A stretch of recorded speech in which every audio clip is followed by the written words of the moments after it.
Hello, ladies and gentlemen. Welcome to Smart City Dialogues on the ET government with me, T. Radhakrishna. Today, my guest is Mr. Banchhanidhi Pani, Chairman of Surat Smart City Development Limited and Commissioner of Surat Municipal Corporation.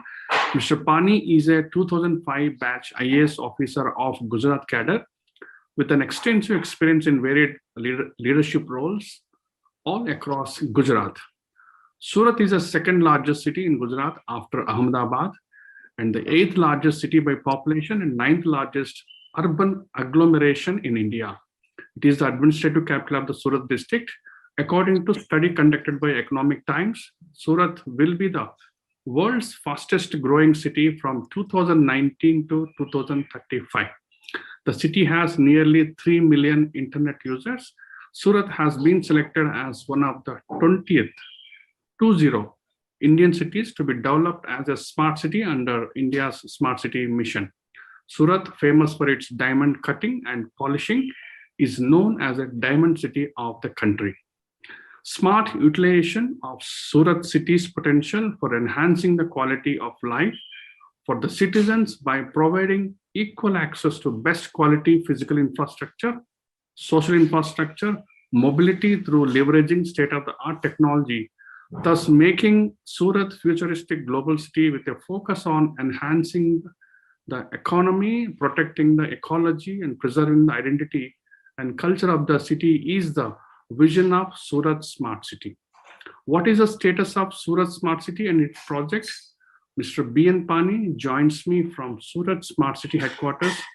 Sir, welcome to Smart City Dialogues. Thank you very much. Surat Smart City, from the beginning, it is one of the 20 smart cities which are being selected by Government of India. From very beginning, Surat was included as the smart city in the country.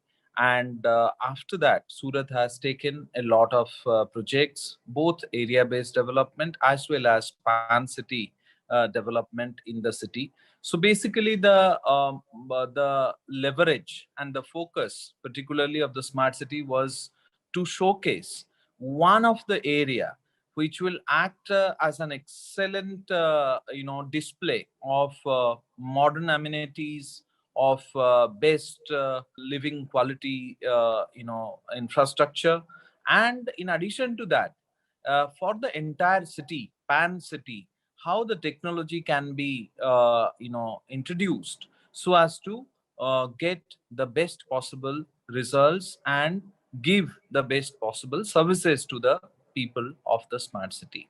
Now, so far, Surat city has already spent 1900 crores in different projects in the city, and a total of around 56 projects which are being implemented in different ways by different departments. And out of these 56 projects, 15 were transformative projects, which will change the way actually Surat looks like. So these 15 projects have already been completed, and most of the projects, in fact, have already been completed. Now, only 2 projects which are in the tender process, and remaining around 12 projects which are work in progress. The best thing which has happened overall in the Surat Smart City is the kind of interventions that were done. It is not just about technology or modern infrastructure, but in addition to that, what Surat has done is, the heritage, how to rejuvenate the heritage, how to, showcase our heritage. So as a part of that, Surat Fort is introduced in the city of Surat.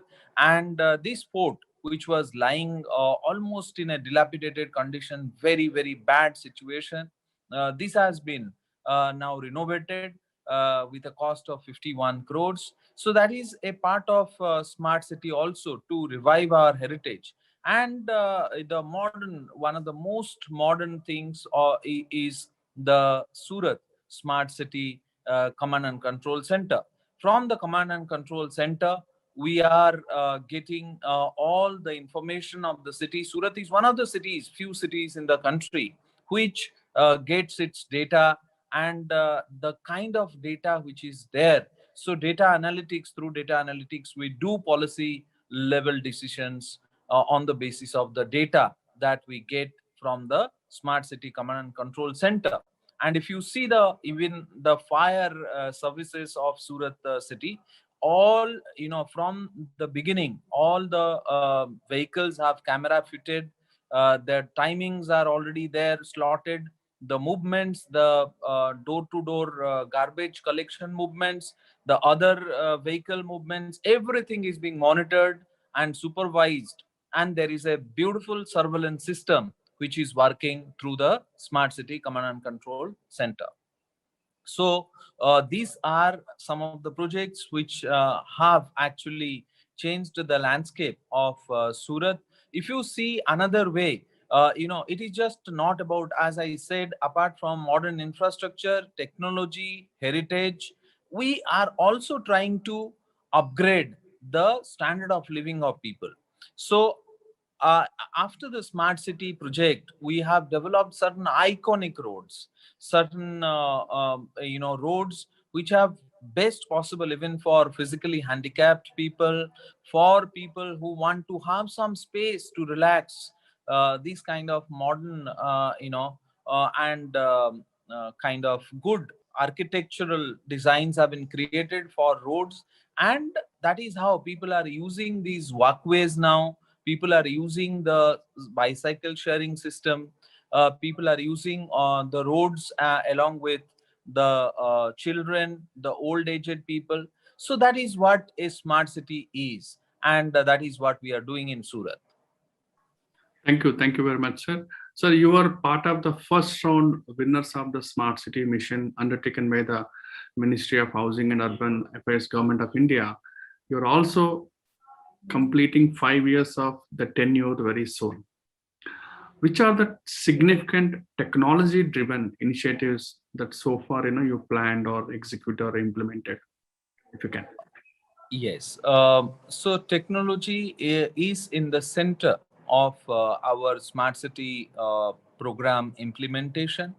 As I told you, this smart city command and control center, smart center as we call it, this PAC center is the place which is the fulcrum of all the management monitoring systems in the city. If I talk about water supply and drainage, then it is all being managed through a SCADA system. And this SCADA system is being monitored through our command and control center. That is about water supply and drainage. So how much flow is there and what is the situation presently, that you can get in the fingertips. That is number one. Number two is transportation system. The transportation system of the city is being managed through this command and control center. Technology is introduced so that there is dynamic route planning, and if there is heavy demand in some of the sectors, then the buses can be rerouted and can be sent to those places. So that is dynamic route plan of the Surat City Link and BRTS buses system is being introduced under the smart city. That is about our transportation. If you take the non motorized system of transport, that is bicycle sharing system, that is again being done through our application, by which anybody can just go to a cycle and click on the barcode system, take the cycle, put it back, and if he has used it more than 30 minutes, then he has to pay a certain amount of money. So that is how this non-motorized system. In addition to that, if you see now, the most critical thing is our solid waste management. And solid waste management, we have put CCTV cameras all across the city. More than 1,500 cameras are put in different parts of the city in the entry exit points, and through these CCTV cameras, we are doing e-challan system. So if somebody is littering, if somebody is throwing garbage, or if we find garbage vulnerable points, then e-challan is immediately done through the command and control center. And even for traffic uh, indiscipline, crores of rupees have been collected as challenge from indisciplined and those who violate the red light system, or their numbering plate system is being monitored through the command and control center. In addition to that, we have a complaint management system under the smart city. So anybody can complain through WhatsApp mode also, and through online, by phone call system also. That is also being monitored through the smart city. And all the projects that we are doing in the Surat Municipal Corporation, all the projects are being monitored through a project management system. And in this PMS system, all the projects are being monitored, whether the tender is done, if the tender is done, whether the work order is done, if the work order is given, what is the physical progress, what is the financial progress, that we can get in our fingertips. All the employees of the municipal corporation are, GPS system is there. So through that, we are having present system is monitoring their attendance through online mode, and their payment, their salaries are also being paid in that form. So I think Surat is one city where technology has been used extensively.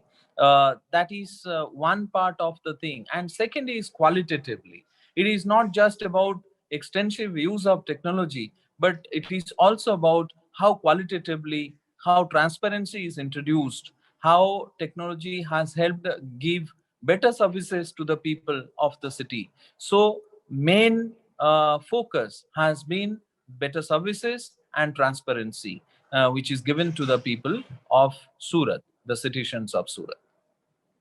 Thank you, sir. Sir, Surat is a very unique city because of its business diamond city of the country.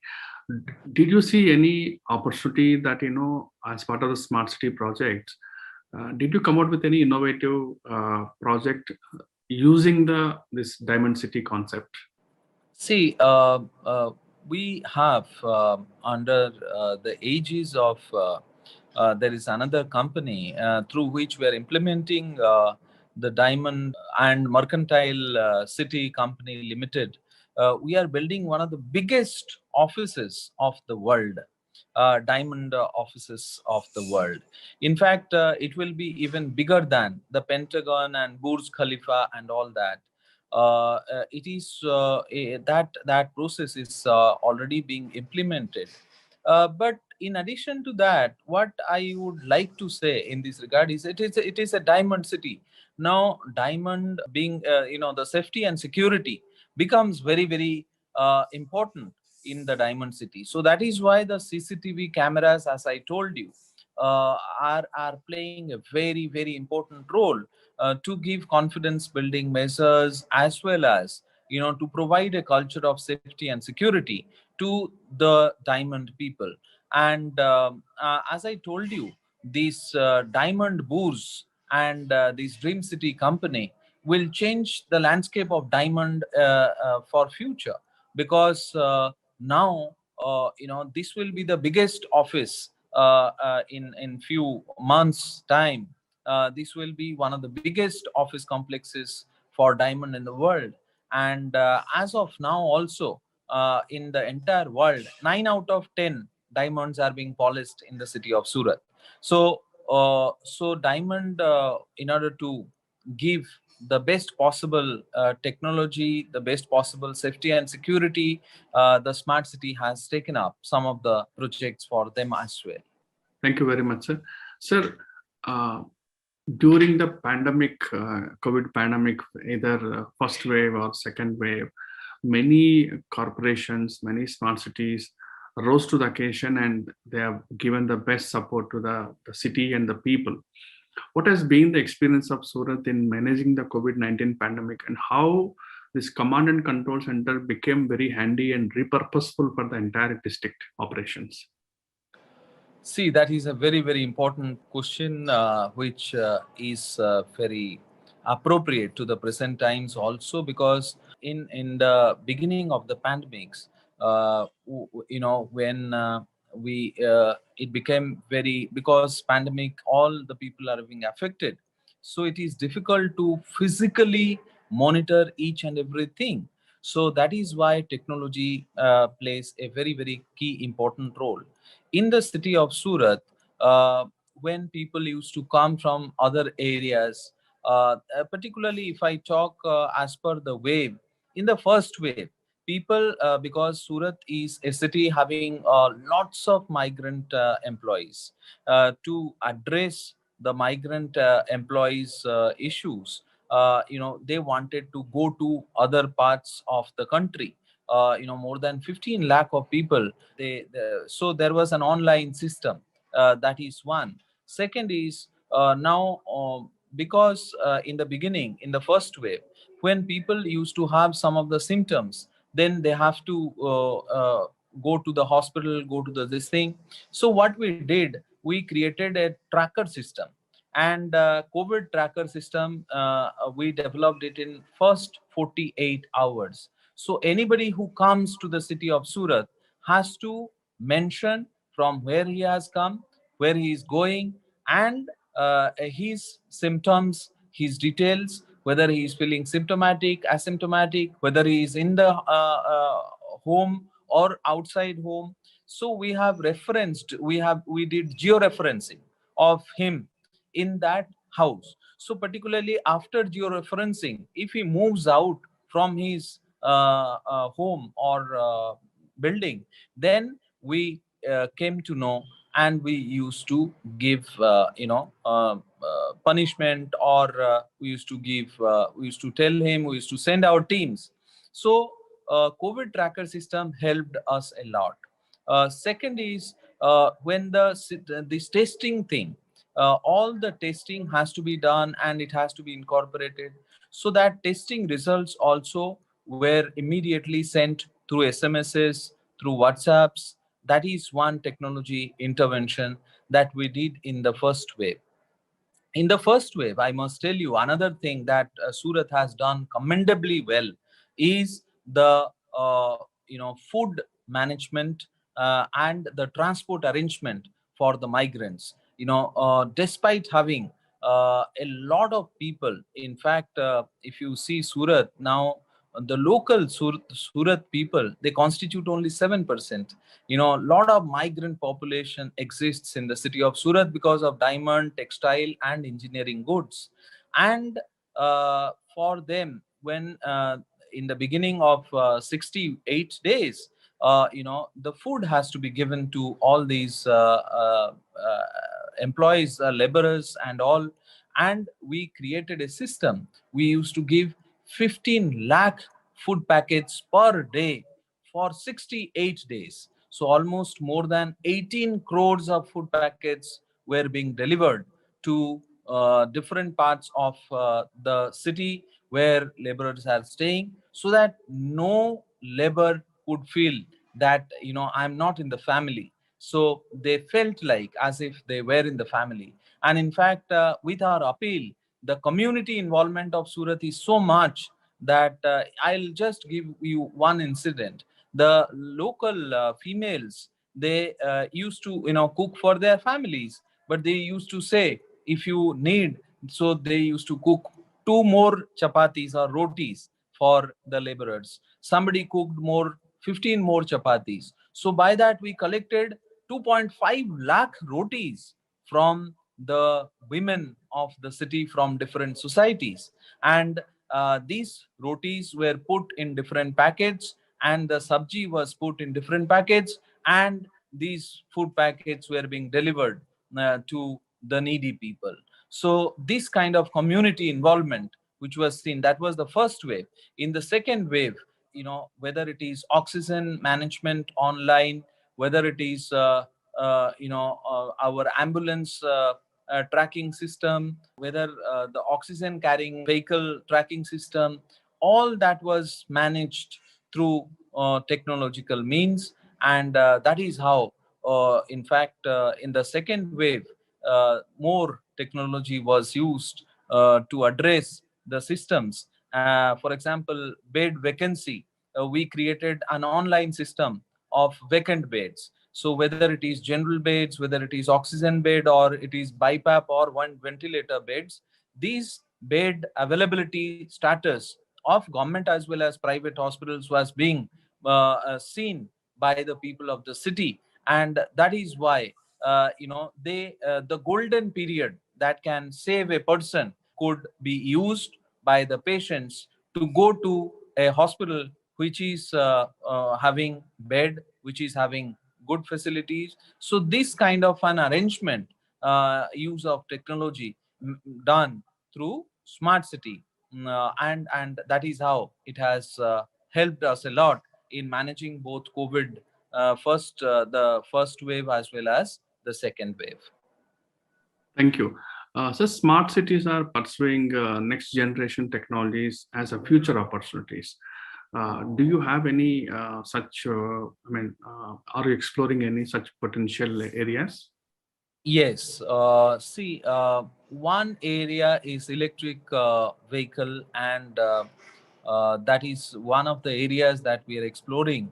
And Surat is one of the cities where EV system is already implemented. We have already given order for 150 electric buses, another 150 electric buses. The process is on, and already more than 60 buses, 60 electric buses are on roads. The people have also started taking the EV mode.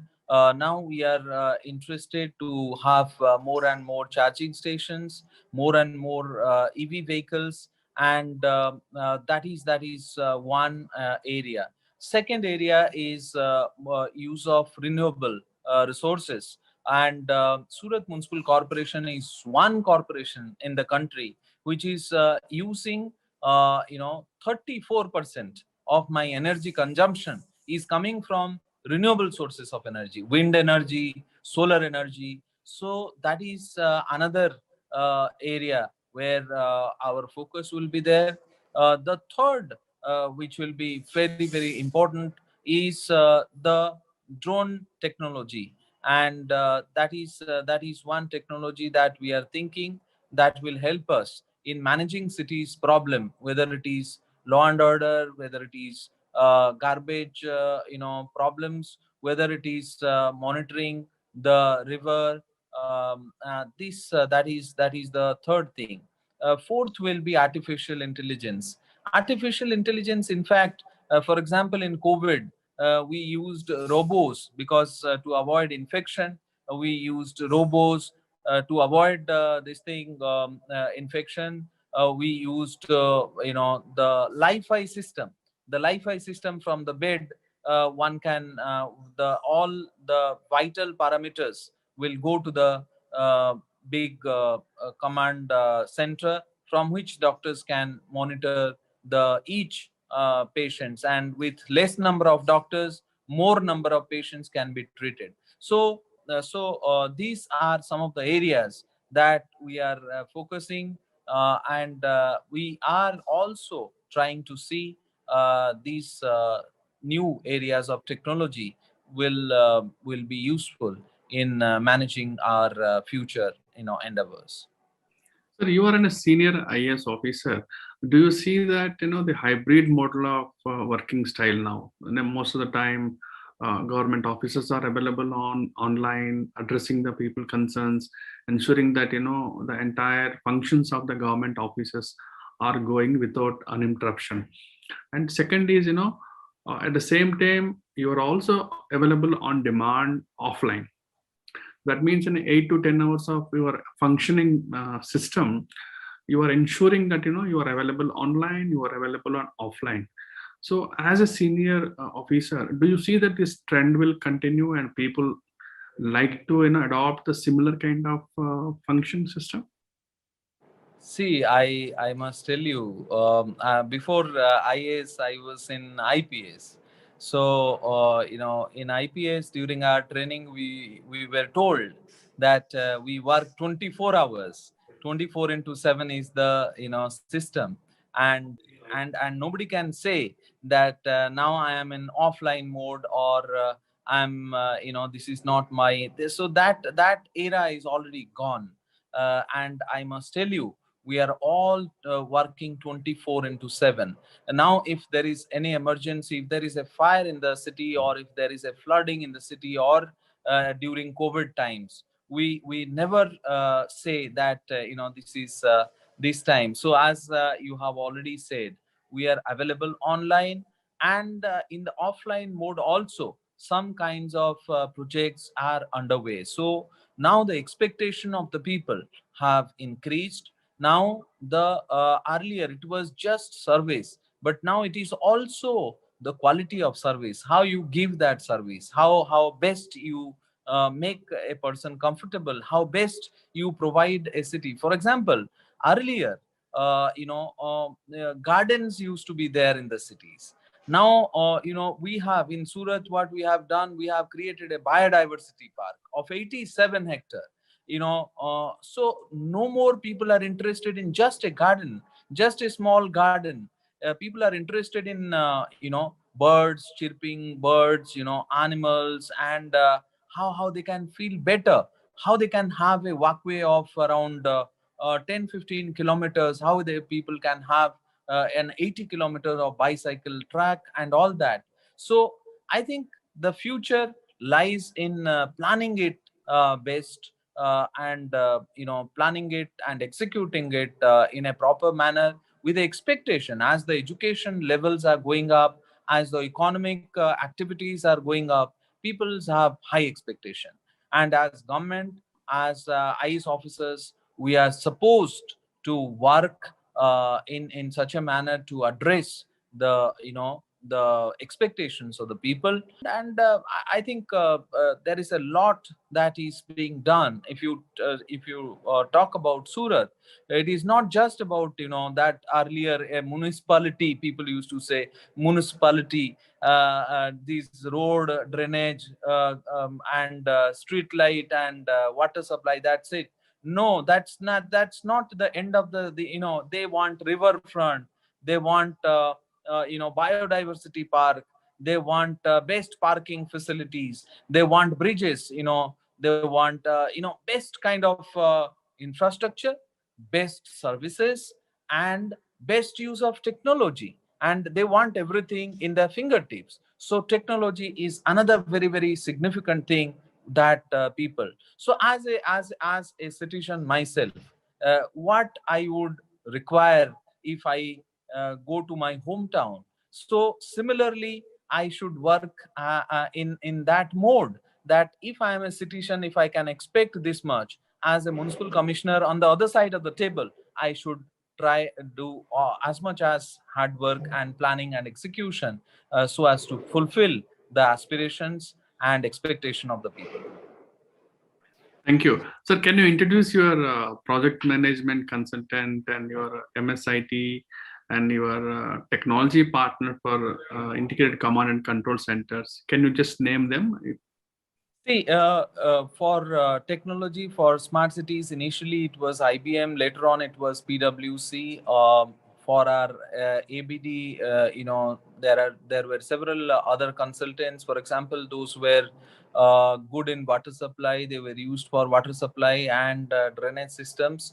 Those were good for road infrastructure and bridges. They were utilized. So, different consultants were engaged for different sectors. It was not just one of the consultants, but there were multi-level consultants which are there. If I would tell you the 2-3 things that is not just consultant orientation, but also we used to involve the stakeholders, the citizens in our advisory committees. So citizens, when they get involved, they give also sometimes better perspective than even some of the experts. So that also helped us a lot. Sir, you are also Commissioner of Surat Municipal Corporation, and municipal bonds are need of the hour in order to self-sustain and bring the financial discipline in the system. Uh, any plans? We have already got 200 crores from municipal bonds, and that is being used for our tertiary treatment plant. As you have rightly said, financing is one of the most critical things for the future, because how to execute more number of projects in less number of time, how to have different financial schemes like this municipal bond. This municipal bond, Surat is one of the first cities of the country to go for municipal bonds, and Surat has done it. In addition to that, recently also we are trying to get, we have already been sanctioned the World Bank soft loan for the riverfront of Surat, around 2000 crore project. So there are a lot of the financial instruments that we are exploring. And in addition to these two financial instruments, there are other financial instruments like PPP projects and all, which are also being used to generate revenue for management of different projects and to execute some of the projects where PPP is possible. I mean, Surat is already is a global city as long as you are maintaining the diamond cities priorities. As you advance, sir, what are your top priorities for the current fiscal? And coming to the smart city angle, are you ready with your exit strategy? Yes, that is, I think, the second question first. Exit strategy. Exit strategy, as you have rightly put forth, this is very, very critical. Yesterday only, I have requested for, we have introduced many of the projects, smart cities projects. Some of the projects will give us good amount of fund, because operation and maintenance of these key projects is very, very key. What we have done smartly, one is in the capex itself, when we floated the tenders, we have put operation and maintenance for next 5 years as a part of the project itself. So the agency which is deployed has to take care of operation maintenance for some time. That is one. Second is the projects which are generating revenue. For example, CCTV camera project, we are getting e-challans. For example, our Surat Fort project, we get tickets from this thing.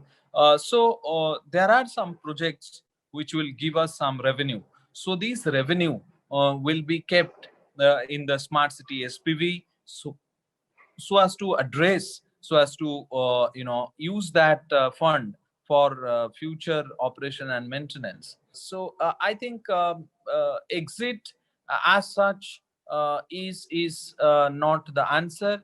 We have to exit the scheme, but the projects will continue. And as you have rightly said, we have to introduce more number of projects in future, because the entire technology landscape is changing very fast.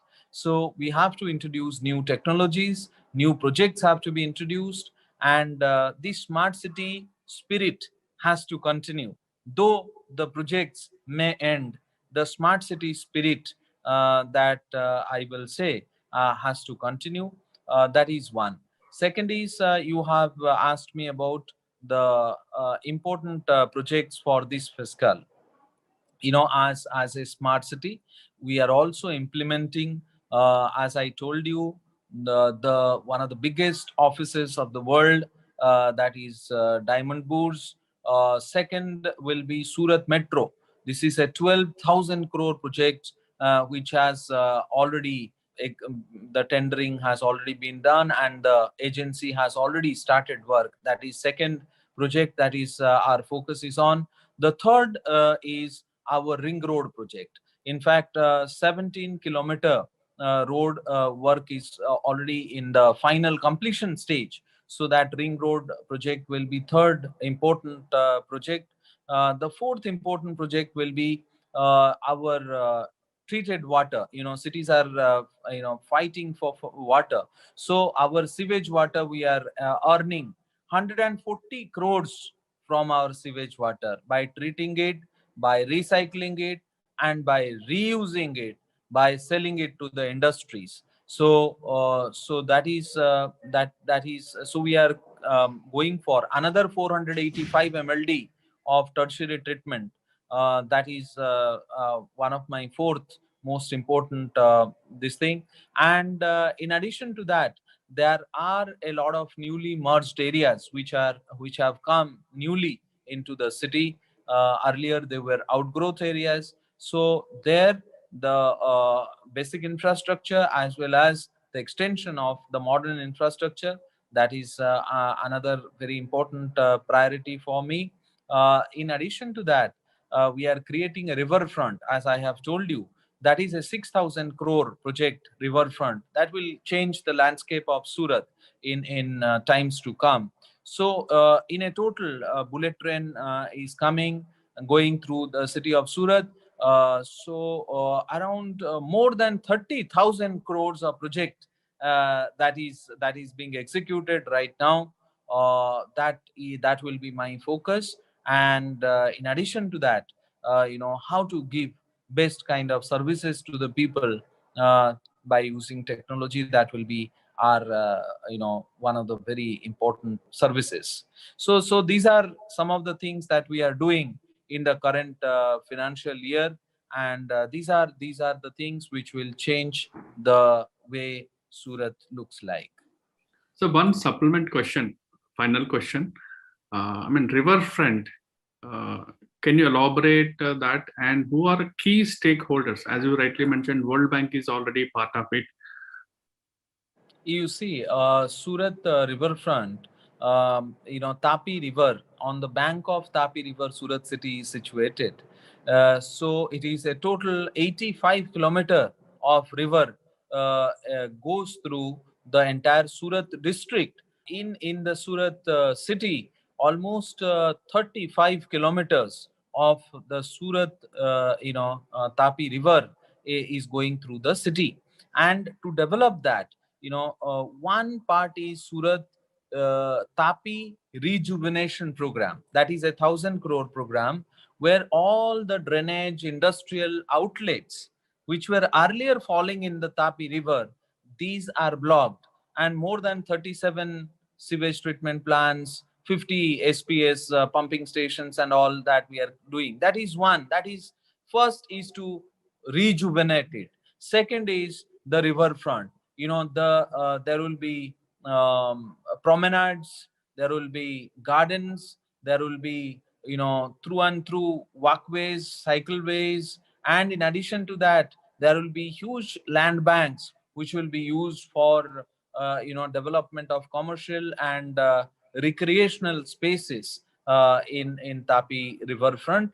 And that is a 6,000 crore project. One of the main intention of this project is also the flood embankment. This riverfront will act as a flood protection for the city of Surat. So that will be one of the key things. And second, one of the very key important objective is to make people of Surat enjoy their river by feeling as if they are a part of it. Now the river is being looked at as if it is a separate entity. But I think as a city, we are doing this project so as to make people feel that Tapi is a part of their lives. They can play, they can walk, they can do cycling, they can go for business purpose, they can stay there in the residential buildings on the river bank. So that is how this riverfront project is being now focused. And this we are creating a barrage in just before the river meets the sea. So this barrage will act as a place reservoir for up to 2060 we can have water sources. So this riverfront will be a flood protection system. This riverfront will be a water reservoir system for future.